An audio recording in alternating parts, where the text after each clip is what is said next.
हम आप लोग को volt meter, ampere meter, frequency meter, इन सब मीटर का कनेक्शन किस प्रकार से करते हैं, वोल्ट मीटर के द्वारा क्या चेक करते हैं, एम्पियर मीटर के द्वारा क्या चेक करेंगे और फ्रीक्वेंसी मीटर के द्वारा क्या चेक करते हैं, इस सब के बारे में बताएंगे और कैसे चेक करते हैं, चेक करके भी दिखाएंगे आपको। ठीक है, तो ये आप सामने जो दिखाई दे रहा है ये वोल्ट मीटर है। क्या है? Volt meter. ये एनालॉग वोल्ट मीटर है।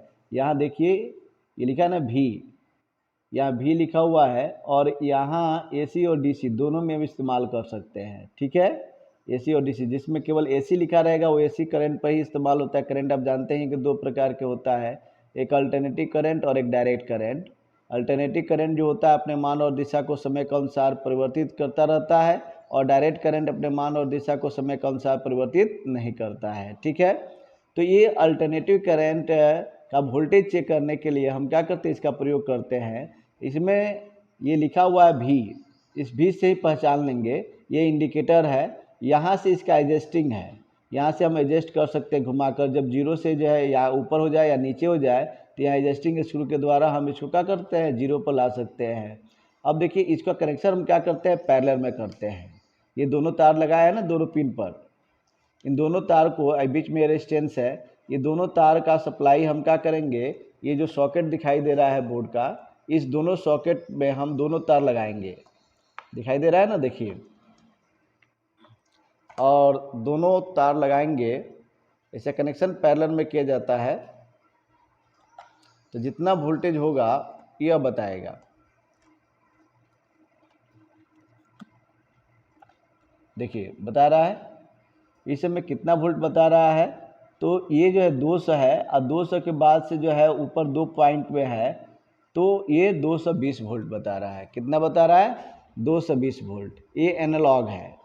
ठीक है, इसके द्वारा हम क्या कर सकते हैं, इसका वोल्टेज चेक कर सकते हैं। इसका प्रयोग हम एक्सटेंशन बोर्ड में भी कर सकते हैं और इसका प्रयोग वोल्टेज स्टेबलाइजर में भी कर सकते हैं।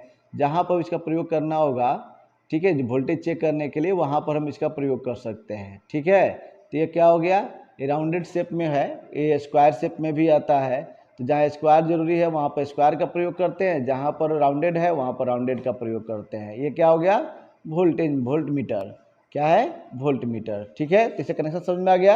इसे कनेक्शन पैरेलल में किया जाता है। अब हम इसको निकाल कर जो है अब डिजिटल वोल्ट मीटर है उसके बारे में बता रहे हैं कि डिजिटल वोल्ट मीटर कैसे काम करता है। यानी कि वह डिजिट में लिख कर बताता है कि यह देखिए ये स्क्वायर में है।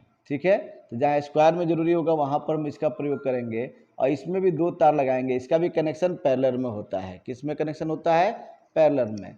पैरेलल में क्यों किया जाता है कि वोल्टेज जो है दो तारों के बीच विभव के अंतर को विभवांतर और विभवांतर को ही वोल्टेज कहते हैं, इसीलिए इसका कनेक्शन पैरेलल में किया जाता है। दो तारों के बीच कभी भी हम लगाएंगे तो दो तारों के बीच ही लगाएंगे, फेस और न्यूट्रल दोनों सप्लाई देंगे, इसलिए इसको क्या कहते हैं, पैरेलल कनेक्शन कहते हैं। और सीरीज का मतलब है कि जिसमें एक इन हुआ और एक ही आउट होता है, वह सीरीज कनेक्शन होगा। ठीक है, तो हम इसको क्या करते हैं, इसमें लगा देते हैं।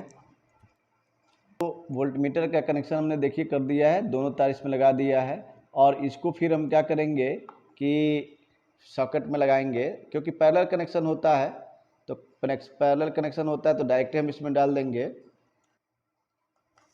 और इस स्विच को ऑन कर देंगे। आया, देखिए वोल्टेज बता रहा है ना, तो ये डिजिट में बता दिया, मतलब कि डिजिटल में बता दिया, तो इसलिए इसको क्या कहते हैं, डिजिटल वोल्ट मीटर कहते हैं। दोनों का कनेक्शन जो है यानी इसका भी कनेक्शन पैरेलल में किया गया, इसका भी कनेक्शन, कोई भी वोल्ट मीटर होगा उसे कनेक्शन पैरेलल में ही किया जाएगा। ठीक है, अब आपको हम फ्रीक्वेंसी मीटर के बारे में बता रहे हैं। देखिए ये जो है मीटर है, यह फ्रीक्वेंसी मीटर है प्लस वोल्ट मीटर है, यानी कि 2 in 1 है। यानी कि दोनों में हम क्या करते हैं, दोनों हम एक ही टूल से द्वारा ज्ञात कर सकते हैं। कौन कौन?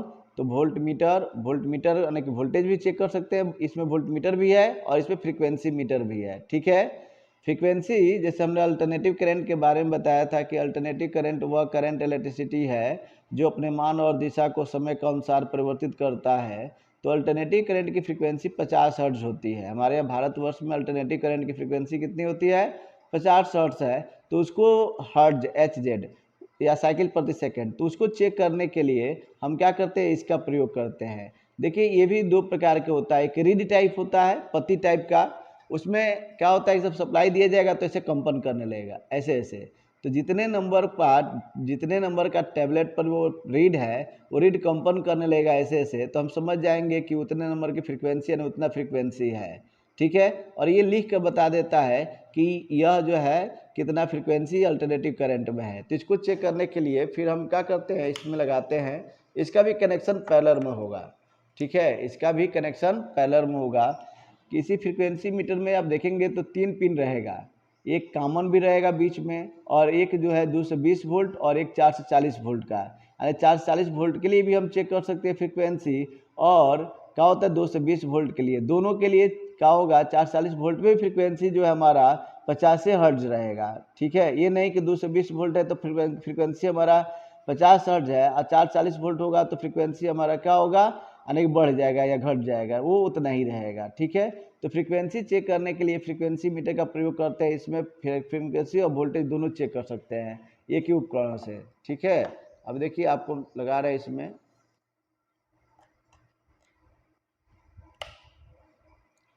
देखिए ऊपर जो है क्या बता रहा है, वोल्टेज, ठीक है, उसके नीचे जो है 50 हर्ट्ज फ्रीक्वेंसी बता रहा है, दिखाई दे रहा है ना।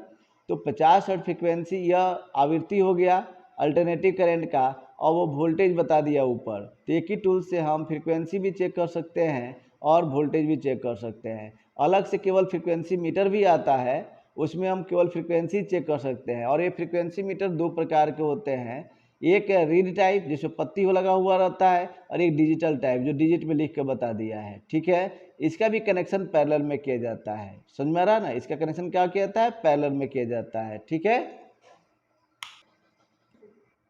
देखिए ये एम्पियर मीटर है, ये एनालॉग एम्पियर मीटर है, ठीक।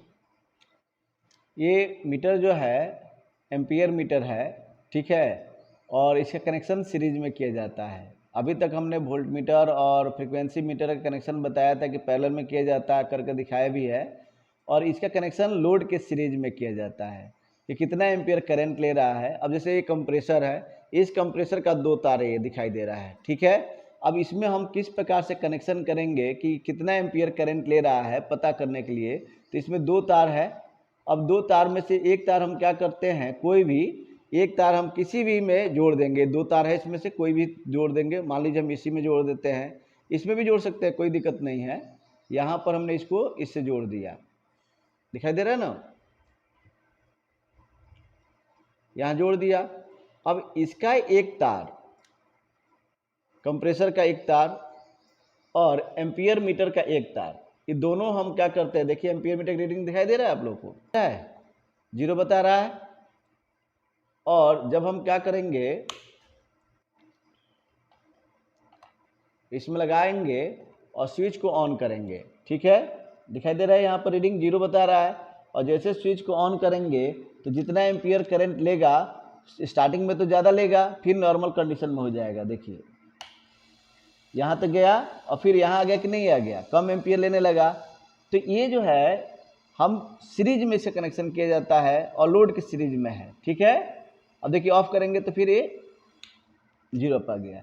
यही काम हम आपको पहले से भी कराए थे, किसमें, तो क्लैंप मीटर के द्वारा। तो इसमें हम तार काट के जोड़ना पड़ा था, जबकि उसमें हमको तार जोड़ने की ज़रूरत नहीं पड़ा था क्लैंप मीटर में, आपको बताया था ना क्लैंप मीटर में। फिर भी एक बार क्लैंप मीटर के द्वारा हम इसको चला के दिखा देते हैं। ये तो एम्पियर मीटर समझ में आ गया। देखिए शुरू में स्टार्टिंग में ज़्यादा एम्पियर लेगा, देखिए ये नीडल जो है यहाँ आ जाएगा, ये 5 एम्पियर तक है, ठीक है। अगर एसी का प्रयोग करना होगा तो हम इसका एसी में प्रयोग नहीं कर सकते हैं, रेफ्रिजरेटर के कंप्रेसर तक ही इस्तेमाल कर सकते हैं, यानी 5 एम्पियर तक करंट के लिए हम इसका इस्तेमाल कर सकते हैं, उससे ज़्यादा एम्पियर के लिए नहीं इस्तेमाल कर सकते। देखिए अभी ऑन करते हैं तो ज़्यादा एम्पियर लिया और फिर एक बार क्या हो गया, नॉर्मल एम्पियर में आ गया, ठीक है।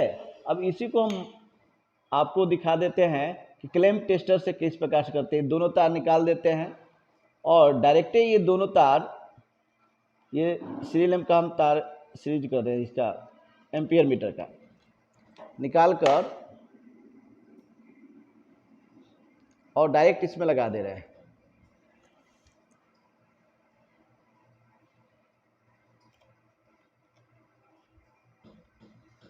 और ये है क्लैंप मीटर, दिखाई दे रहा है ना। क्लैम्प मीटर में हम क्या करते हैं कि इसको एम्पियर पर सेट करते हैं, एसी एम्पियर पर। तो ये देखिए ए लिखा हुआ है, दिखाई दे रहा है ए और ऐसे करके तीसरा बनाया गया लाइन, ये एसी एम्पियर हो गया। इसको हम इस पर सेलेक्ट करेंगे, 200 रेंज पर सेट हो गया है, तो 200 रेंज पर जितना होगा वो बताएगा। तो यहाँ पर भी है वही और यहाँ पर भी है, तो नॉब को घुमा दिए तो किस पर सेट हो गया, एम्पियर पर, ठीक है। और इसको हम क्या करते हैं कि इसमें तार काटते उठते नहीं, ऐसे लगा दिए। अब दिखाई दे रहा है यहाँ कि नहीं,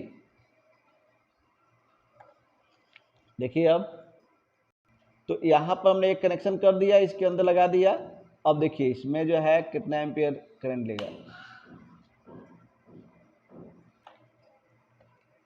ये एम्पियर पर सेट कर दिया। देखिए ये लिखा है ना, यहाँ भी ये लिखा हुआ है 200 एम्पियर पर सेट किया है, तो जितना एम्पियर लेगा उतना बताएगा, उसके बाद से नॉर्मल एम्पियर पर आ जाएगा। देखिए अभी जो है 2 एम्पियर ले रहा है, 2 एम्पियर ले रहा है। तो ये क्लैम्प मीटर के द्वारा भी चेक कर ले। देखिए तार काट के जोड़ना नहीं पड़ा, तार के अंदर लगा दिया गया, ऊपर से ही लगा दिया गया। तो क्या देख रहे हैं ना, ये इसके अंदर लगा दिया गया, एक तार के बीच में लगा दिया गया, तो करंट बताना शुरू कर दिया, ठीक है। तो उस एम्पियर मीटर में तार को काट कर लगाना पड़ता है, इसमें हमको लगाने की ज़रूरत नहीं पड़ेगा। तो इसका ऐसे भी प्रयोग कर सकते हैं, मोटर में प्रयोग कर सकते हैं, 3 फेस मोटर में भी हम इसका इस्तेमाल कर सकते हैं, कितना एम्पियर ले रहा है। क्योंकि 3 तार फेस में होगा ना, 3 फेस में 3 तार होगा, तो किसी एक तार में लगाना है। अब इसमें 2 तार है तो किसी एक तार में लगा दिए। उसी तरह 3 तार वाला होगा, 3 फेस होगा तो 3 तार होगा, तो किसी एक तार में लगाएंगे। तो से ठीक है, आपको बता दिए एम्पियर मीटर, वोल्ट मीटर और फ्रीक्वेंसी मीटर, इन तीनों कनेक्शन आपको दिखा दिए, ठीक है।